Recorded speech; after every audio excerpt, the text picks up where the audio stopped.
Hi guys, welcome back to my YouTube channel Cerita Michi.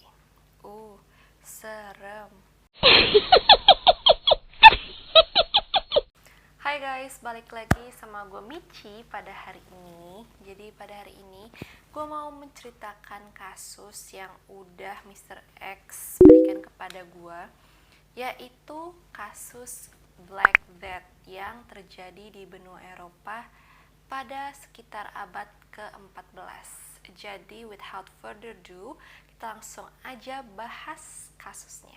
Nah, sebelumnya gue mau tahu nih, pasti kan belum tahu kan ya Black Death itu apaan. Jadi kita secara singkat mengetahui dulu pertama-tama apa itu Black Death. Jadi Black Death dalam pengertiannya dalam bahasa Indonesia adalah wabah hitam atau maut hitam, yang adalah sebuah pandemi hebat yang terjadi di benua Eropa pada sekitar pertengahan hingga akhir abad ke-14. Nah, Black Death ini juga dia membunuh hampir 2/3 populasi di benua Eropa, guys. Nah, kalian udah bisa bayangin sih ya, sehebat apa pandemi itu.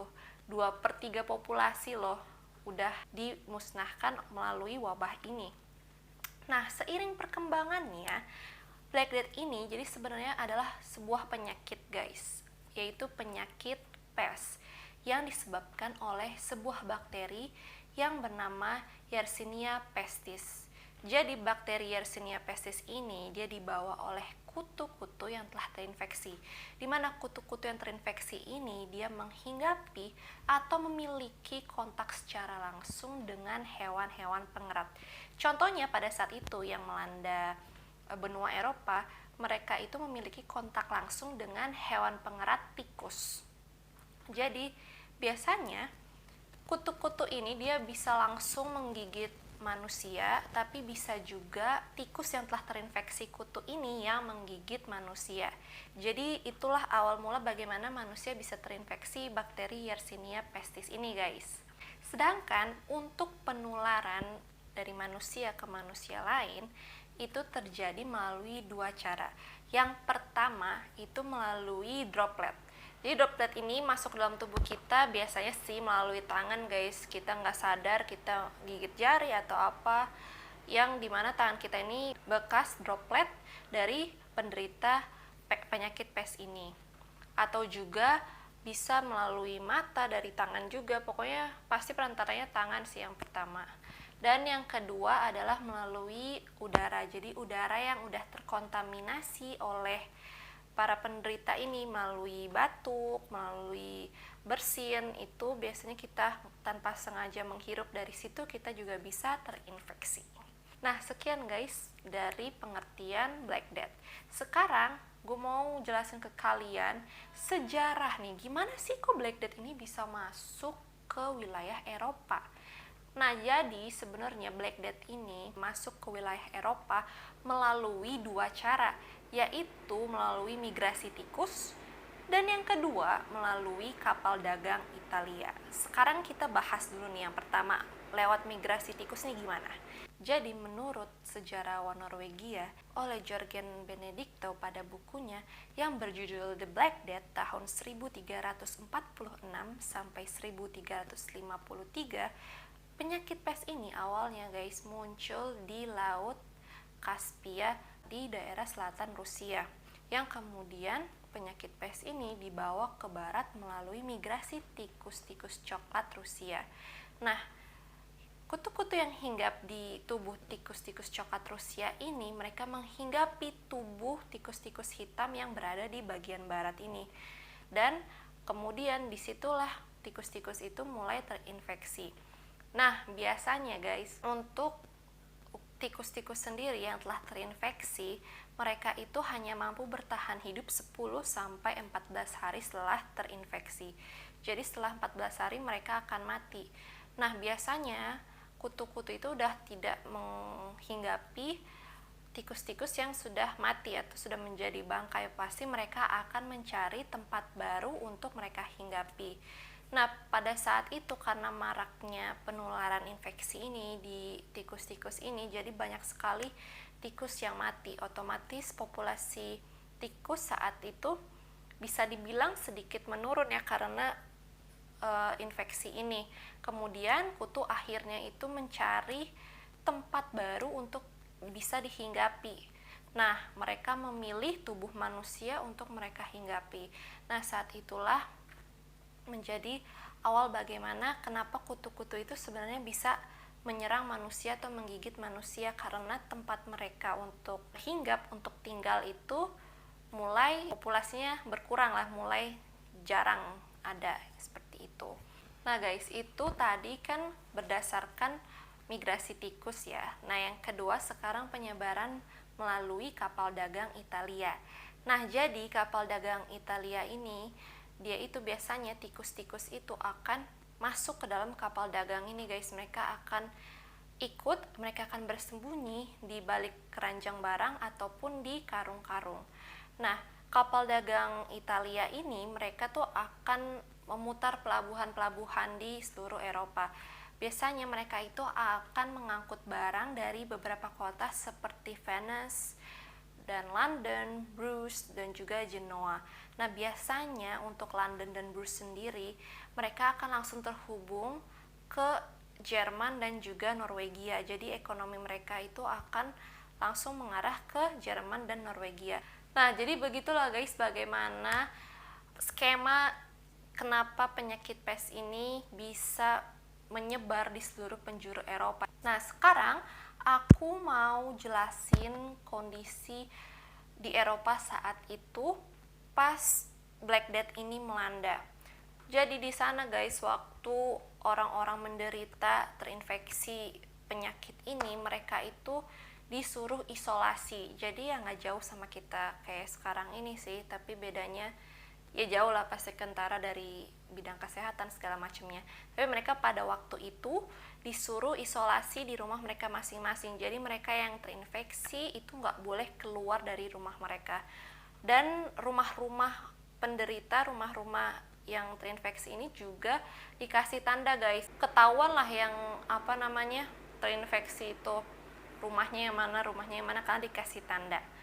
Nah, pada saat itu juga para penderita penyakit pes ini, mereka juga dikucilkan guys di wilayah mereka. Jadi orang-orang tuh nggak mau deket karena takut ketularan. Ya sama aja kayak sekarang kita pandemi gini juga, orang-orang mana mau deket kan sama yang terinfeksi.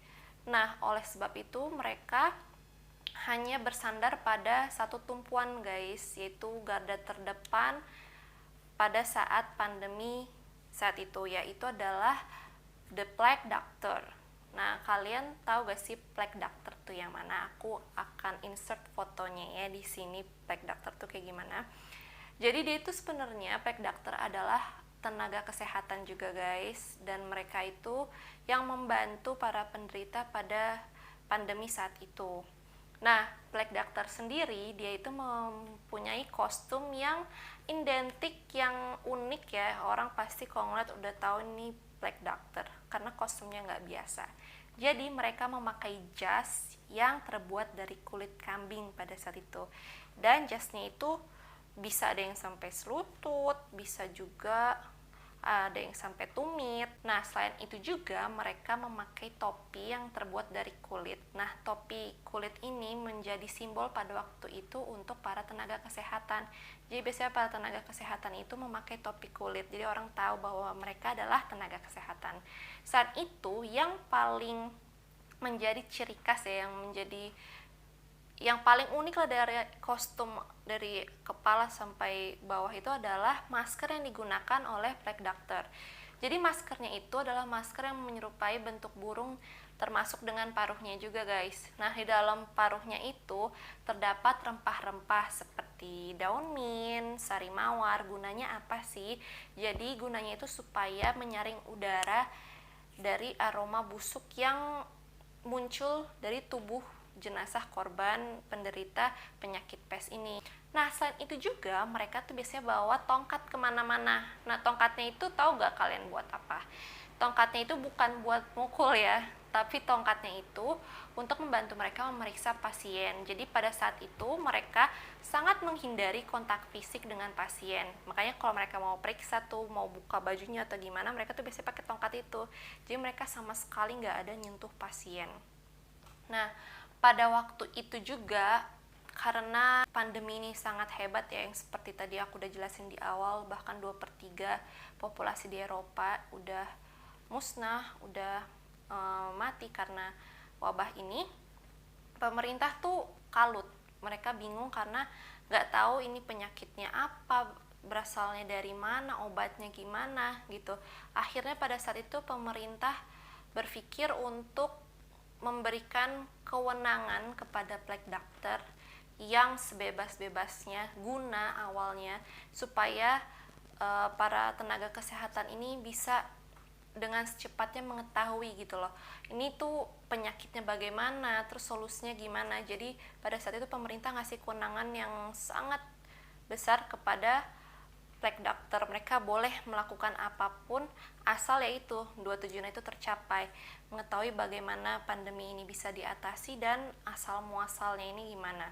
Nah, pada saat itu plague doctor mereka pun akhirnya melakukan praktik-praktik yang bahkan pada saat itu ada praktik yang nggak boleh dilakukan pemerintah karena dapat kewenangan itu mereka lakukan. Contohnya misalnya amputasi.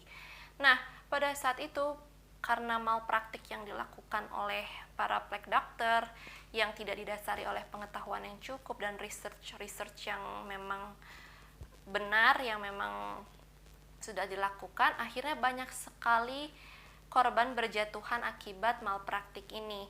Nah, akibatnya guys, image eksistensi dari plague doctor ini buruk di masyarakat yang tadinya sebagai penolong garda terdepan. Karena kejadian malpraktik ini yang akhirnya menumbangkan nyawa, mereka berpikir bahwa plague doctor ini merupakan malaikat kematian. Selain itu didukung juga dengan kostum yang mereka pakai. Jadi image mereka tuh di mata masyarakat udah kayak malaikat kematian yang membunuh orang-orang itu ya. Sebenarnya walaupun memang sih biasanya yang terkena penyakit ini ya ujung-ujungnya pasti dinyatakan meninggal gitu, tapi ya istilahnya plague doctor ini dengan malpraktiknya membawa kematian itu semakin cepat, istilahnya seperti itu. Nah, selain itu juga pemerintah karena kalut ya saking banyaknya korban berjatuhan dan ternyata kewenangan yang diberikan ke plague doctor itu belum membuahkan hasil apapun, akhirnya mereka itu timbullah semacam persepsi-persepsi dari spiritual, tahayul, dan hasutan-hasutan yang gak jelas pada saat itu yang akhirnya memperkeruh suasana pada saat itu. Jadi selain dari kesehatan, dari wabah yang terjadi, banyak sekali guys namanya perpecahan dan juga perburuan, pembantaian seperti itu. Jadi yang pertama itu adalah perburuan terhadap kaum-kaum seperti kaum Yahudi, biarawan, terus para penderita penyakit lepra. Mereka itu katanya dituding sebagai dalang di balik kejadian ini, di balik pandemi Black Death ini. Dan akhirnya pada saat itu kaum-kaum tersebut diburu dan dibantai oleh masyarakat di Eropa. Wah gila ya, udah kemana-mana, udah saking pusingnya. Jadi hasutan pun apapun itu didengar.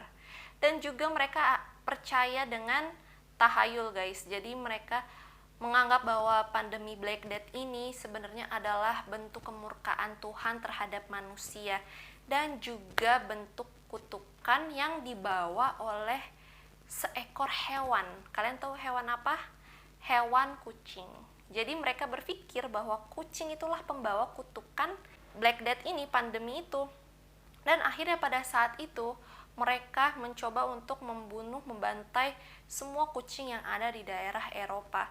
Padahal mereka nggak tahu dengan pembantaian kucing itu memperparah pandemi saat itu. Kenapa? Karena seperti yang gue bilang di awal, bahwa hewan pengerat yang menjadi media utama kutu ini adalah tikus kan.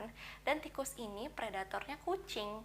Dan pada saat itu masyarakat Eropa membunuh semua kucing, hampir semua kucing, dimanapun kucing mereka lihat mereka bunuh. otomatis populasi tikus ini akan semakin besar dong. Karena apa? Karena predatornya yang tidak ada. Nah, itu juga yang menjadi faktor parahnya pandemi ini pada abad ke-14 tersebut. Jadi memang persepsinya udah salah karena udah bingung, udah kalut, nggak tahu apa-apa, karena pada waktu itu kan perkembangan ilmu kesehatan belum seperti sekarang, terus juga alat-alatnya belum seperti sekarang. Jadi mereka itu memang tidak ada pengetahuan sama sekali, nggak ngerti sama sekali. Jadi pas udah memuncak, udah bingung, akhirnya apapun dipercaya, semua dimasukin. Jadi itulah yang menyebabkan Black Death ini semakin parah, semakin memuncak pada abad ke-14 itu. Nggak cuma di bidang kesehatan, bidang sosial, ekonomi pun juga terdampak. Ngeri ya. Untung aja kita sekarang udah di era teknologi, di era dimana apapun itu bisa kita akses melalui internet, pembelajaran tentang kesehatan, apapun. Jadi kita bisa mencegah, bisa mengatasi seenggaknya sendiri kalau misalnya kita nggak bisa ke rumah sakit atau ke layanan kesehatan. Oke guys, sekian video kali ini tentang Black Death. Menurut kalian gimana topik kali ini? Seru kah? Semoga bermanfaat, semoga kalian menjadi tahu. Dan jangan lupa ya untuk klik subscribe, komen, dan like. Dan jangan lupa untuk pencet tombol notifikasi untuk tetap dapat notifikasi dari video yang baru aja gue rilis.